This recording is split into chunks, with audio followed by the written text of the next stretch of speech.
નમસ્કાર, મારી Manjula Salani official YouTube ચેનલમાં આપ સૌનું હાર્દિક સ્વાગત છે. નમસ્કાર, આપની સાથે હું છું મંજુલા. આપણે જોઈએ છીએ કે આપણા દેશમાં અનેક એવી બાબતો થઈ રહી છે કે જેની ખૂબ ચર્ચા થઈ રહી છે.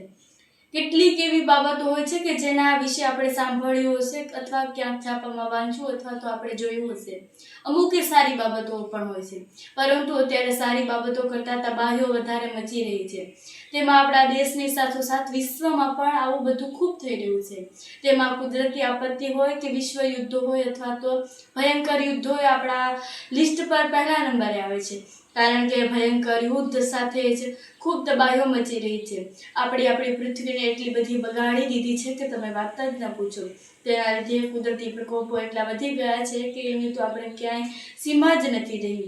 કેટલી વખત એવું થાય છે કે કમોસમી વરસાદ આવે છે, તેનું કારણ પણ આ જ છે. ત્યારે અત્યારે પણ ફિલિપાઇન્સમાં પણ એવું થયું. ત્યાં ખૂબ એટલો બધો તીવ્ર ભૂકંપ આવ્યો કે જેની આપણે ક્યારે કલ્પના પણ ન કરી હોય.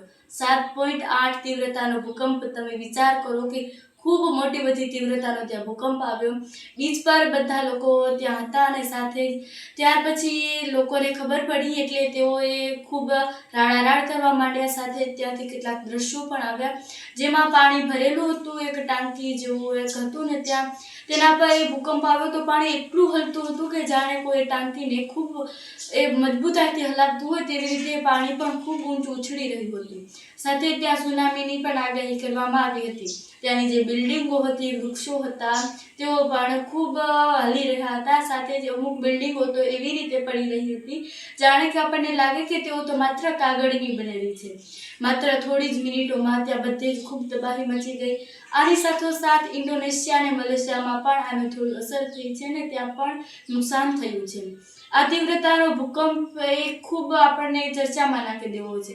કારણ કે 7.8 એટલે કે ખૂબ ઊંચી ગતિનો આ ભૂકંપ હતો અને આ ભૂકંપે ત્યાં લોકોને ખૂબ ડરાવી દીધા હતા.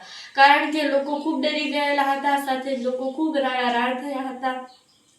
લોકો પોતાના ઘરોમાંથી બહાર આવી અને પોતે ખૂબ ડરી ગયેલા હતા. સાથે ખૂબ બૂમો પાડતા હતા કારણ કે તેમને ડર હતો. સાથે જ કેટલા લોકોએ પોતાના તેમાં પ્રાણ પણ ગુમાવી દીધા હશે એની તો આપણને કલ્પના જ નથી. કારણ કે 7.8 તીવ્રતાનો ભૂકંપ અને સાથે જ ત્યાં ફિલિપાઇન્સમાં ભૂકંપ આવ્યો. ત્યાં કેટલી બધી ઇમારતો હતી, બિલ્ડિંગો હતી. એ બહુમાળી મકાનોમાં રહેતા લોકોએ પોતાના પ્રાણ ન્યોછાવર કર્યા હશે એ તો અલગથી. સાથે જ કેટલા બધા ઝાડ અને અન્ય લોકોને પણ ખૂબ નુકસાન થયું હશે. તો તમારું આ વિષય પર શું કહેવું છે કમેન્ટ્સ પર જરૂરથી જણાવજો. સાથે જ મારી Manjula Salani official YouTube channel પર આવ્યા છો તો સબસ્ક્રાઈબ કરીને જજો. નમસ્કાર.